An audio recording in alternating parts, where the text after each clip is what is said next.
नमस्कार मित्रों, मैं महाराज कुमार गुप्ता दक्ष स्टडी परिवार में आपको स्वागत करते हैं। बिहार बीपीएससी म्यूजिक टीचर का दोबारा वैकेंसी आपको आ चुका है। अतः हम आपके लिए प्रतिदिन एक बैच सुबह 8 बजे रेडी किए हैं, जो प्रतिदिन आपका क्लास लिया जाएगा सुबह 8 बजे, और दूसरा बैच आपको शाम में 7 बजे स्टार्ट किया जाएगा। अतः इन दोनों टाइम में आप अवश्य फ्री रहें और हम अति महत्वपूर्ण प्रश्न लेकर के आपके पास आते रहेंगे। यह मैराथन क्लास 1 आपको पहले स्टार्ट किया जा रहा है। ऐसे ऐसे मैराथन क्लास बहुत सारे नंबर 1, नंबर 2, नंबर 3 स्टार्ट किए जाएंगे। आप सभी वीडियो को अवश्य रूप से देखें, तथा यदि आप पीडीएफ फाइल बच्चों चाहते हैं तो दिए हुए व्हाट्सएप नंबर पर हाय हेलो तथा अपना डिस्ट्रिक्ट और स्टेट एवं नाम अवश्य लिखें, आपको तत्काल प्रोवाइड करवा दिया जाएगा। अतः आज का प्रथम प्रश्न मित्रों कि इंदौर घराने के प्रवर्तक का नाम क्या है। इंदौर घराने के प्रवर्तक का नाम क्या है? तो इसका आंसर हो जाएगा बच्चों उस्ताद उमान अली खां। उस्ताद उमान अली खां। अब आपको हम बहुत ही कम समय लेंगे क्योंकि एग्जाम में समय नहीं है। ठीक है, देखिए बी भी आपको उस्ताद अमान अली खां ही है, जो कि ए और बी दोनों सही है, परंतु यहाँ पर ए की प्राथमिकता दिया गया है क्योंकि ए में सबसे पहले लिखा हुआ उस्ताद उमान अली खां। ठीक है, नेक्स्ट प्रश्न बच्चों ध्यान दीजिएगा। वायोला वाद से किस भारतीय वाद्य का विकास हुआ है? वायोला वाद से किस भारतीय वाद्य का विकास हुआ? ए में आपको है बीना, बी में है वायलिन, सी में है सारंगी और डी में है वंशी। ठीक है, तो इसका आंसर हो जाएगा बच्चों बी नंबर वायलिन। कहने का मतलब क्या है कि वायलिन। वायोला वाद से किस भारतीय वाद्य का विकास हुआ है? तो वायलिन का। नेक्स्ट प्रश्न मित्रों कि दोनों गंधारों का प्रयोग किस राग में किया जाता है? दोनों गंधारों का प्रयोग किस राग में किया जाता है? ए में आपका भूपाली, बी में है जोग और सी में है रागेश्वरी और डी में है मालकौंस। इसका आंसर हो जाएगा बच्चों जो कहने का मतलब कि बी नंबर। दोनों गंधारों का प्रयोग किस राग में होता है? तो जोग राग में। नेक्स्ट प्रश्न है किस कलाकार ने राग बैरागी भैरव की रचना की है? अति आवश्यक आपका प्रश्न मित्रों। पंडित रविशंकर, पंडित देव चौधरी, सी में अली अकबर, डी में अलाउद्दीन खां। इसका आंसर हो जाएगा बच्चों ए नंबर अलाउद्दीन खां। क्या हो जाएगा? अलाउद्दीन खां। नेक्स्ट प्रश्न पर मित्रों ध्यान दीजिएगा। पंडित दामोदर ने संगीत दर्पण में राग के कितने भेद बताए हैं? पंडित दामोदर ने संगीत दर्पण में राग के कितने भेद बताए हैं? ए में आपका है 5, बी में है 2 और सी में है 4 और डी में है 3। एक आवश्यक सूचना यह है कि जब हम क्लास लेते हैं उस समय आप अवश्य यूट्यूब के कमेंट बॉक्स में आंसर लिख दिया कीजिए, ताकि आपको 100% क्या हो जाएगा? याद हो जाएगा। जैसे कहने का मतलब है कि पंडित दामोदर ने संगीत दर्पण में राग के कितने भेद बताए, तब आपको डी नंबर कमेंट्स में लिख देना है। इससे आपको 100% याद हो जाएगा। ठीक है मित्रों, पंडित दामोदर ने संगीत दर्पण में कितने राग का भेद बताए हैं? तो 3। नेक्स्ट प्रश्न आपका है वह लेखक जिन्होंने अपने ही ग्रंथ पर टीका लिखी है। ठीक है, तो जैसे इसका जो भी आपको आंसर समझ में आ रहा होगा उसको आप कमेंट बॉक्स में लिख दिया कीजिए, जैसे हम लास्ट में लिखते हैं। वह लेखक जिन्होंने अपने ही ग्रंथ पर टीका लिखी है रामत्य ने, कि सोमनाथ की, कालीनाथ की, नन्नदेव। इसका आंसर हो जाएगा बच्चों बी नंबर। बी कहने का मतलब है कि सोमनाथ ने अपने ही ग्रंथ पर टीका लिखे हैं। नेक्स्ट प्रश्न है प्लुत अंग का मात्रा काल क्या है? प्लुत अंग का मात्रा काल क्या है? तो ए में आपको ऑप्शन है बच्चों 10, बी में है 16, सी में है 12 और डी में है 8 है। इसका आंसर हो जाएगा मित्रों सी नंबर। कितना हो जाएगा? सी। सी कहने का मतलब है कि 12। ठीक है मित्रों, नेक्स्ट प्रश्न पर ध्यान दीजिए। किराना घराने की सुविख्यात गायिका डॉक्टर प्रभा अन्य की गुरु कौन थे? ठीक है, ए में हीराबाई बड़ौदकर, बी में किशोरी अमोनकर, सी में गंगूबाई हंगल और डी में है सिद्धेश्वरी देवी। इसका आंसर हो जाएगा बच्चों ए नंबर। ये कहने का मतलब है कि हीराबाई वाड़ोदकर। हीराबाई वाड़ोदकर। नेक्स्ट प्रश्न पर मित्रों ध्यान दीजिएगा। कि गुजरात प्रांत में गरबा नृत्य की नींव किसने रखी थी। अभी तक हम लोग पढ़ते आ रहे थे कि गरबा नृत्य का संबंध निम्नलिखित में से किस राज्यों से है, तो गुजरात से टिक आउट करते थे। परंतु यहाँ पर आपको क्वेश्चन बच्चों कि गुजरात प्रांत में गरबा नृत्य की नींव किसने रखी है। ए में है दद्दू दयाल, बी में मीराबाई, सी में सिद्धेश्वरी देवी, डी में है तीजनबाई। इसका आंसर हो जाएगा मित्रों बी नंबर। बी कहने का मतलब है कि मीराबाई। गुजरात प्रांत में गरबा नृत्य की नींव किसने रखी है, तो मीराबाई।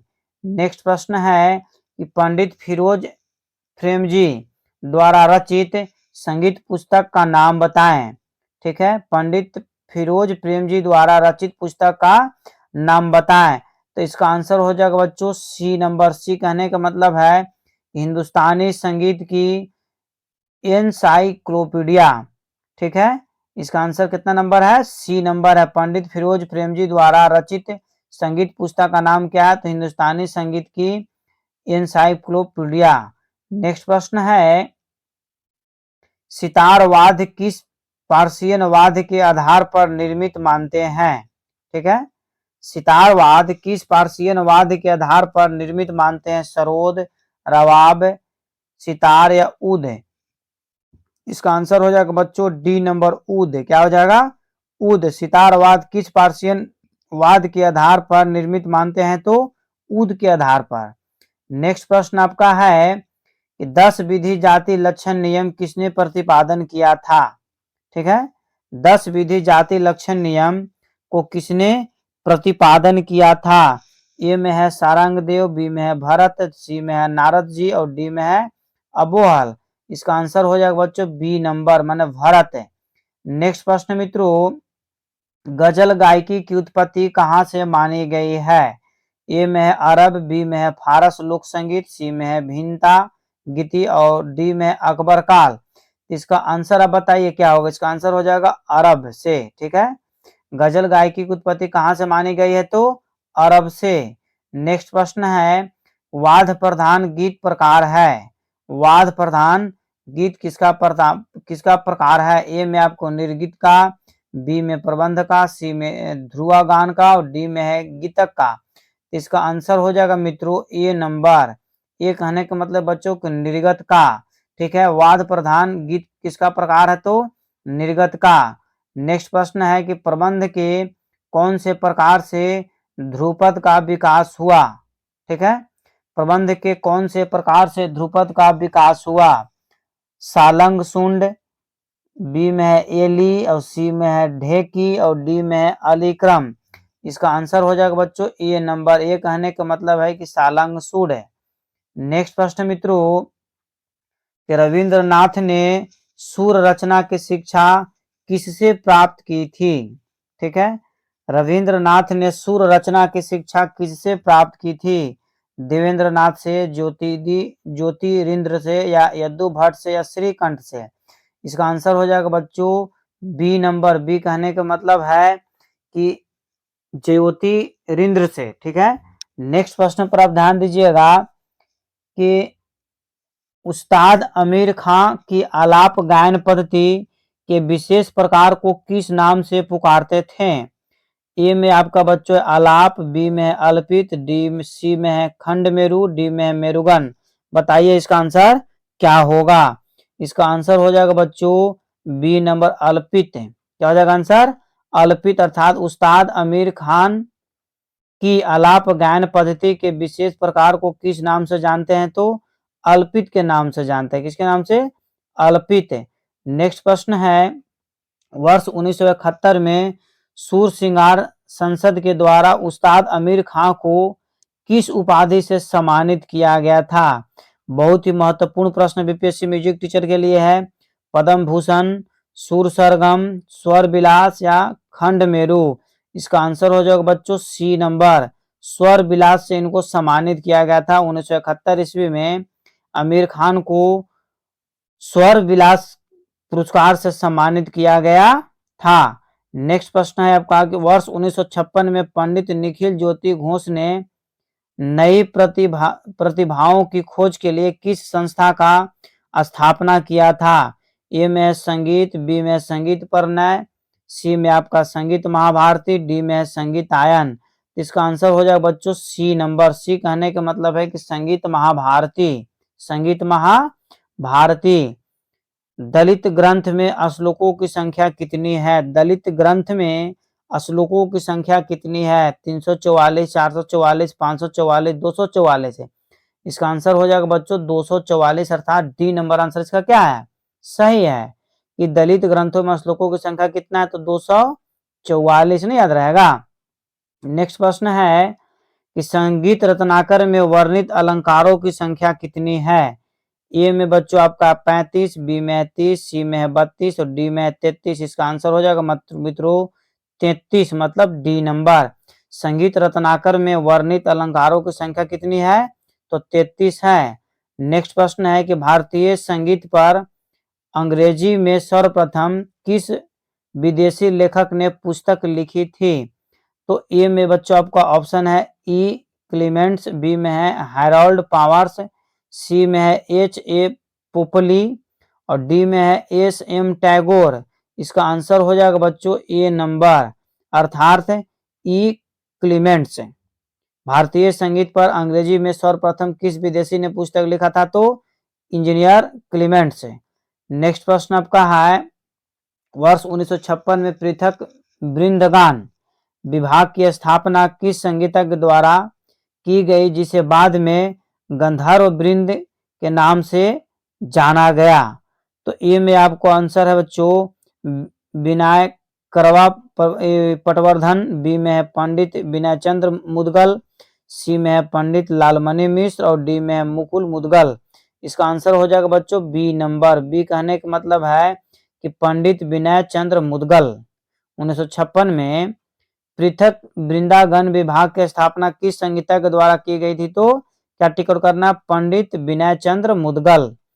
अगला प्रश्न आपका है कि वर्ष 1928 में किस विद्वान ने विदेशी का संपादन किया था? तो ए में आपका है राम नारायण, बी में है भोला शंकर दास, डी में है सांब शिव और सी में है हरे कृष्ण मुखोपाध्याय। इसका आंसर हो जाएगा मित्रों सी नंबर। सी कहने का मतलब है कि सांब शिव। नेक्स्ट प्रश्न है ठाठ शब्द का प्रयोग सर्वप्रथम किस ग्रंथ में हुआ? ठाठ शब्द का प्रयोग सर्वप्रथम किस ग्रंथ में हुआ? राग तरंगिणी में, राग दर्पण में, सरस्वती हृदय अलंकार में या डी में भरत भाष्य में? तो इसका आंसर हो जाएगा बच्चों ए नंबर। ए कहने का मतलब है राग तरंगिणी में ठाठ शब्द का प्रयोग सर्वप्रथम किस ग्रंथ में हुआ? तो राग तरंगिणी में ठाठ शब्द का प्रयोग सर्वप्रथम किस ग्रंथ में हुआ है? राग तरंगिणी में।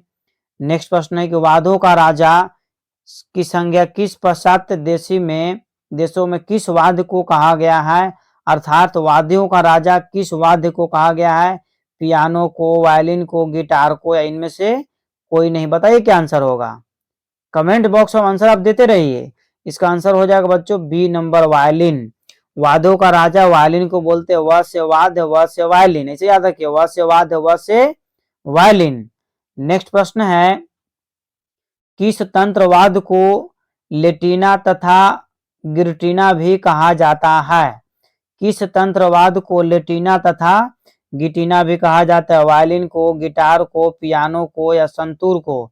इसका आंसर हो जाएगा बच्चों बी नंबर गिटार को। किस तंत्रवाद को लेटिना तथा गिटिना के नाम से जाना जाता है? तो गिटार को। अगला प्रश्न है कि शास्त्रीय संगीत में प्रयुक्त मुख्य आधार स्वर वाद्य है। ए में है इलेक्ट्रॉनिक तानपुरा, बी में है स्वर मंडल, सी में आपका सारंगी और डी में है तानपुरा। इसका आंसर हो जाएगा बच्चों तानपुरा, डी नंबर। क्या आंसर हो जाएगा? D number. शास्त्रीय संगीत में प्रयुक्त मुख्य आधार स्वर वाद्य कौन है? तो तानपुरा। कौन सा है? तो तानपुरा। शास्त्रीय संगीत में प्रयुक्त मुख्य आधार स्वर वाद्य कौन है? तो तानपुरा। शहनाई वाद्य का प्रचार किस शताब्दी में की गई है? 16वीं 17वीं शताब्दी, 12वीं शताब्दी, 16वीं शताब्दी या 21वीं सदी? इसका आंसर हो जाएगा मित्रों सी नंबर 16वीं शताब्दी। शहनाई वाद्य का प्रचार किस शताब्दी में हुआ है? तो 16वीं शताब्दी में। अगला प्रश्न निम्नलिखित रागों में से अमजद अली खान निर्मित राग है? अर्थात अमजद अली खान द्वारा निर्मित राग इनमें से कौन है? पलाश सारंग राग, हेम हिंदौल राग, सुहाग भैरव राग या गंगेश्वरी राग? इसका आंसर हो जाएगा मित्रों सी नंबर। सी कहने का मतलब है कि सुहाग भैरव राग है। अर्थात अमजद अली खां ने किस राग का निर्माण किया था? तो सुहाग भैरव राग। ठीक है। नेक्स्ट प्रश्न है कि बाबुल मोरा नैहर छूटो जाए बंदिश किस गायक द्वारा प्रसिद्ध है? मतलब किस गायक ने इसको गाया था? तो इसका ए में वाजिद अली शाह, बी में फयाज खां, सी में बिलायत खां, डी में अली अकबर खां। तो इसका हो जाएगा आंसर बच्चों फयाज खां, बी नंबर। क्या हो जाएगा? B number. अर्थात बाबुल मोरा नैहर छूटा जाए बंदिश किस गायक ने गाया था? तो फयाज खां ने। अगला प्रश्न है कितने मेलकर्ता रागों से एक चक्र का निर्माण होता है? कितने मेलकर्ता रागों से एक चक्र का निर्माण होता है? बताइए। ए में 10 है, बी में 9 है, सी में 8 है और डी में आपको 7 है। बताइए आपका क्या आंसर होगा? तो इसका आंसर हो जाएगा बच्चों 8 है। 8 कहने का मतलब है कि सी नंबर। कितने मेलकर्ता रागों से एक चक्र का निर्माण होता है? तो 8 का। नेक्स्ट प्रश्न मित्रों, राग शब्द का प्रयोग सर्वप्रथम किसमें हुआ? संगीत रत्नाकर में कि नाट्य शास्त्र में, बृहदेशी में कि संगीत परिजात में? इसका आंसर हो जाएगा बच्चों, बताइए क्या आंसर होगा? इसका आंसर है सी नंबर। सी कहने का मतलब कि बृहदेशी। राग शब्द का प्रयोग सर्वप्रथम किस में हुआ है? तो बृहदेशी में हुआ है। अगला प्रश्न है बच्चों कि राग के कितने भेद हैं और कौन कौन से हैं? ठीक है। तो राग के आपको यहाँ पर 3 भेद बताया गया है। सबसे पहला है बच्चों आपका कि शुद्ध राग, बी में आपका है छयाल राग और डी में है संकीर्ण राग। तो इसका आंसर हो जाएगा मित्रों डी नंबर। मतलब इनमें से सभी सही है। राग के कितने भेद हैं? तो 3। कौन कौन से? तो शुद्ध राग, छयाल राग, संकीर्ण राग। अर्थात इनमें से सभी सही है। इनमें से सभी सही है। नेक्स्ट प्रश्नों पर ध्यान दीजिएगा। कीर्तनम के कितने विभाग हैं? कीर्तनम के कितने विभाग हैं? ए में आपका है 6, बी में है 5 और सी में है 3 और डी में है 2। इसका आंसर हो जाएगा बच्चों 6। कीर्तनम के कितने विभाग हैं? तो 6। कीर्तनम के कितने विभाग है बच्चों? तो 6 विभाग हैं। अगला प्रश्न है कि अनुपल्लवी गीत का कौन सा खंड है? अनुपल्लवी गीत का कौन सा खंड है? पहला खंड, दूसरा खंड, तीसरा खंड, चौथा खंड है? इसका आंसर हो जाएगा मित्रों ए नंबर। ए कहने का मतलब है कि पहला खंड है। नेक्स्ट प्रश्न है आपका कि ठुमरी की निम्नलिखित में से कौन सी शैलियां या अंग माने गए हैं? ठुमरी की निम्नलिखित में से कौन सी शैलियां या अंग माने गए हैं? ए में है पूर्वी अंग, बी में है पहाड़ी अंग, सी में है पंजाबी अंग और डी में है ए सभी सही। अर्थात इसका आंसर हो जाएगा मित्रों ए नंबर।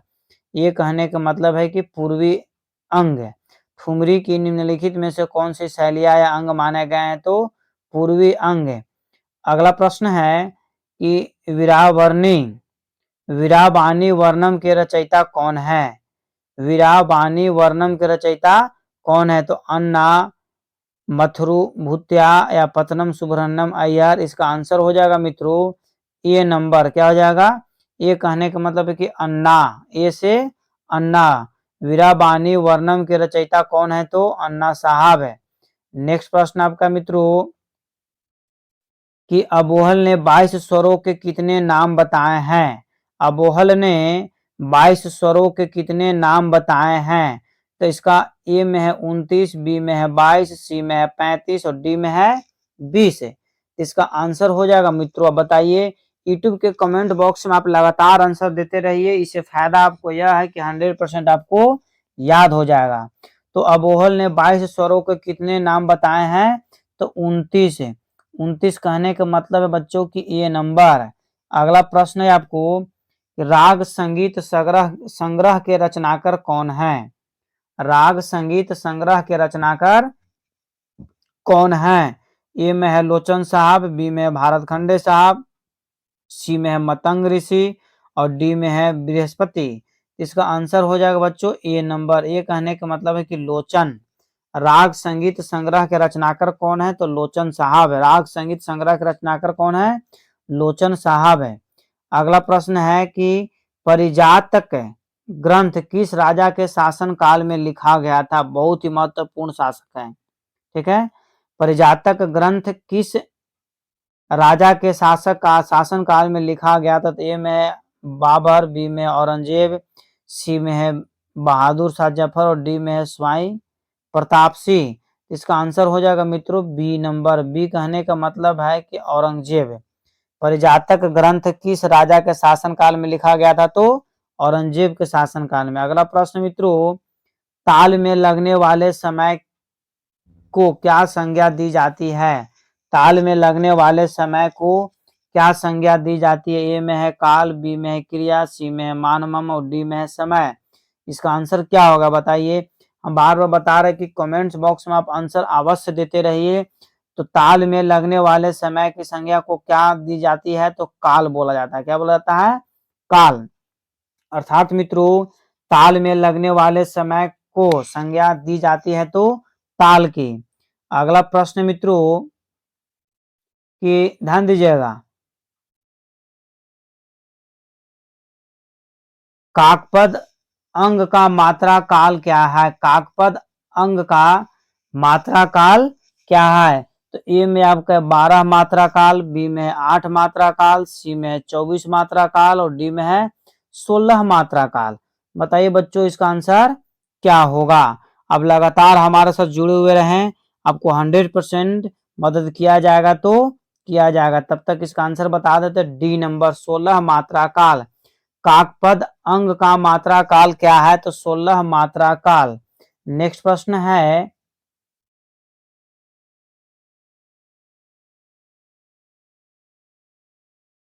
क्रमिक पुस्तक मल्लिका के कितने भाग हैं? क्रमिक पुस्तक मल्लिका के कितने भाग हैं? तो इसका आंसर हो जाएगा बच्चों, ए में है 5 और बी में है 9 और सी में है 7 और डी में है 6। बताइए इसका आंसर क्या होगा? इसका आंसर हो जाएगा बच्चों 6 नंबर। क्या हो जाएगा?